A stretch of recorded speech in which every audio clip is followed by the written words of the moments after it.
ليش رونالدو انتقل للنصر السعودي؟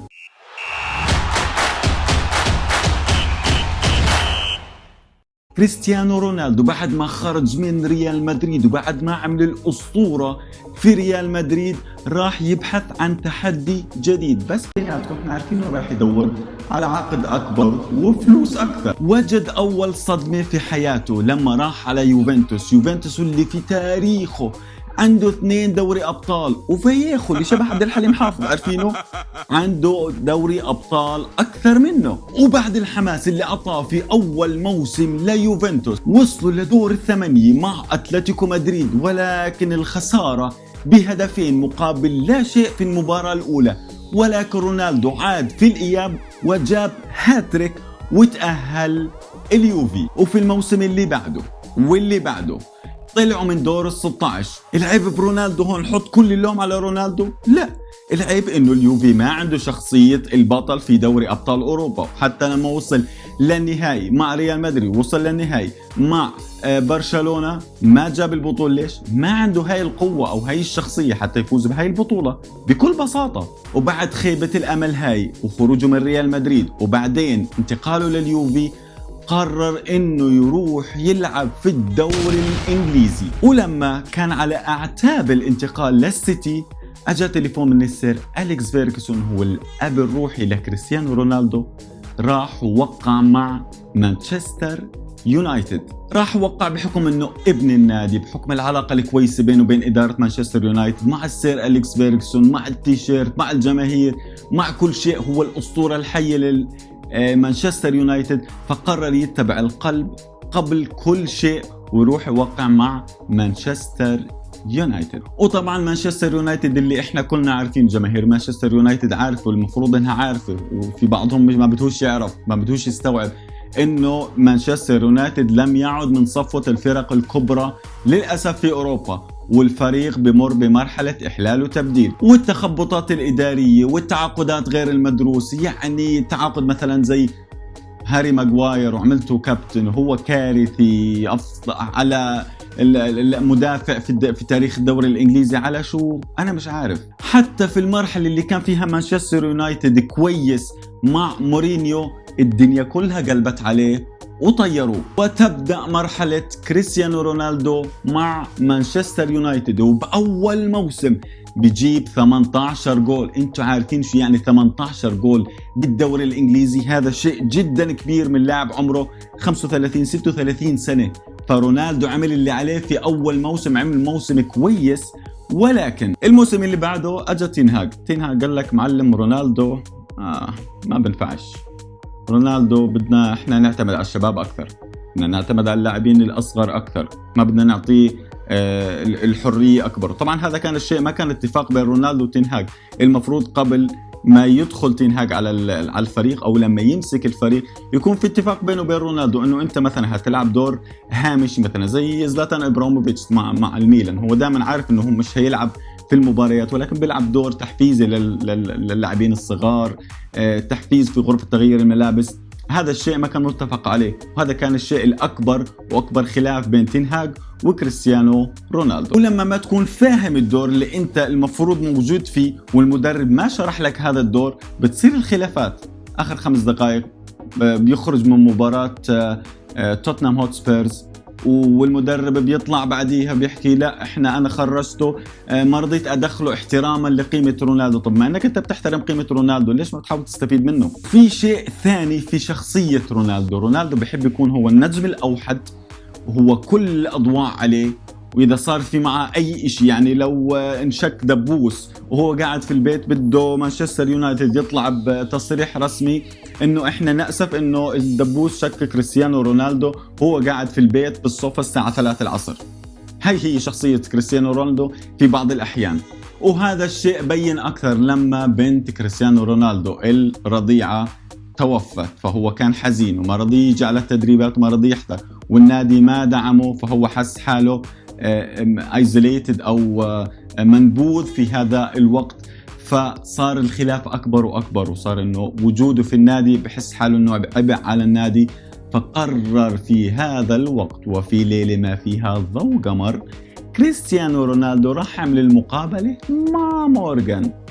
وطبعا كريستيانو رونالدو اللي من بعده مفكر حاله عمره 25 سنة ويجي بيقول لك لا الدهن بالعتاقي. لا يا حبيبي، لا يا عيوني، لا يا اغاتي، الدهن مش بالعتاقي. الدهن لما يكبر، البقرة لما تكبر بتكثر سكاكينها، ولما توقع بتكثر سكاكينها، وهذا اللي صار مع كريستيانو رونالدو. فقرر يفتح النار علي وعلى أعدائي، وراح مع مقابلته مع مورغان وطلع الخمير والفطير، المستخبي والمستنيل على عينه، وطلع كل اشي، وقال لك النادي ما في عنده رؤية واضحة، وما في عنده دعم للمواهب، وتعاقداته فاشلة، وحتى الجاكوزي والاشياء والاكويبمنت اللي في النادي من ايام عمر 22 سنة 23 سنة لما كنت موجود عندكم في المرحلة الاولى ما تغيرت. بس الكارثة الأكبر كان توقيت هاي المقابلة قبل نهائيات كأس العالم.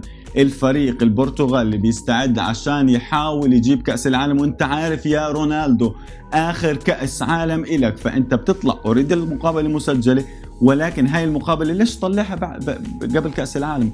المفروض تطلع بعد نهائيات، بعد ما تخلص كل شيء بكأس العالم تطلع بهاي المقابلة وخلص تفسخ علاقة بينك وبين مانشستر يونايتد ويا دار ما دخلك شر. ولكن انت دخلت الارتباك على المنتخب البرتغالي، وانت عارف المنتخب البرتغالي اغلبهم بيلعبوا وين؟ في الدوري الانجليزي. فانت ليش تعمل كل هاي الهيزة على الفاضي والزوبعة الفاضي عشان بس تيجي تنتقد مانشستر يونايتد؟ ليس ذلك الوقت عشان ننتقد مانشستر يونايتد، في وقت دائما خانوا التوقيت، 100% خانوا التوقيت. وطبعا الاخبار اللي كانت تطلع في ذلك الوقت انه كريستيانو رونالدو موقع مع فريق اوروبي بيلعب في دوري ابطال اوروبا.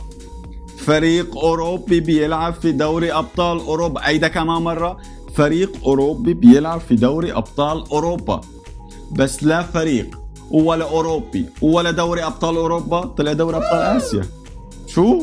وهذه كارثة أخرى على كريستيانو رونالدو، على وكيل أعماله اللي مش عارف شو بده يعمل، مش عارف شو بده يسوي، مش عارف شو بده يعمل. يزبطها من هون بتخرب من هون، يزبطها من هون بتخرب من هون. كل شيء كان غلط. توقيت المقابلة، بتصريحات، بكأس العالم، حتى في كأس العالم اتيتود ما تبعه ما كان كويس، ولا سنحارب الدنيا عشان الجول تبع برونو فرنانديز. كانه برونو فرنانديز حكيت عنه قبل فترة كانه من بوركينا فاسو مثلا، هو مش لاعب منتخب برتغالي. وحتى في آخر المحاولات البائسة اليائسة لما راح على مدريد وأخذ الإذن من فلورنتينو بيريز إنه يتدرب في فالديبيباس في منشأة ريال مدريد، وأخذ الإذن وراح يتدرب، وكل الأخبار ريال مدريد بده يتعاقد مع كريستيانو رونالدو لمدة 6 أشهر. حتى كريم بنزيما اللي ممكن إصاباته زادت في آخر فترة.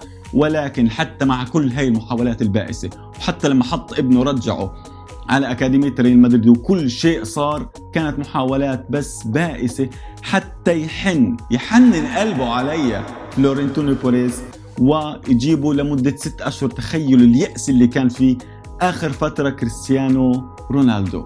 وفي الآخر لما ولا نادي أوروبي، لما ولا أي نادي في أوروبا، لا من دوريات ال5 الكبرى ولا حتى من الدوري البرتغالي ولا الهولندي ولا أي حدا قابل إنه ياخذ كريستيانو رونالدو. ليش؟ لأنه رونالدو خانوا التوقيت، خانوا التعبير، خانوا التصريحات، خانوا كل شيء عملوا في آخر وقت. صفى كل أي نادي أوروبي مش محتاج هاي الاتموسفير أو هاي التصريحات أو هذا الشيء أو هاي المشاكل جوا الفريق لحتى عشان اسم كريستيانو رونالدو. وبالآخر بطلع امبارح الخبر اللي هو انتقال كريستيانو رونالدو إلى النصر السعودي. هذا لا ينتقص من النصر السعودي، ولكن هي نقلة جدا غريبة لكريستيانو رونالدو. طبعا هذه النقلة بتبين انه قديش كان حجم اليأس والبؤس اللي كان في كريستيانو رونالدو. انا لو منه بعتزل كرة القدم. او يمكن هو فكر بالناحية المادية لما يكون في عقد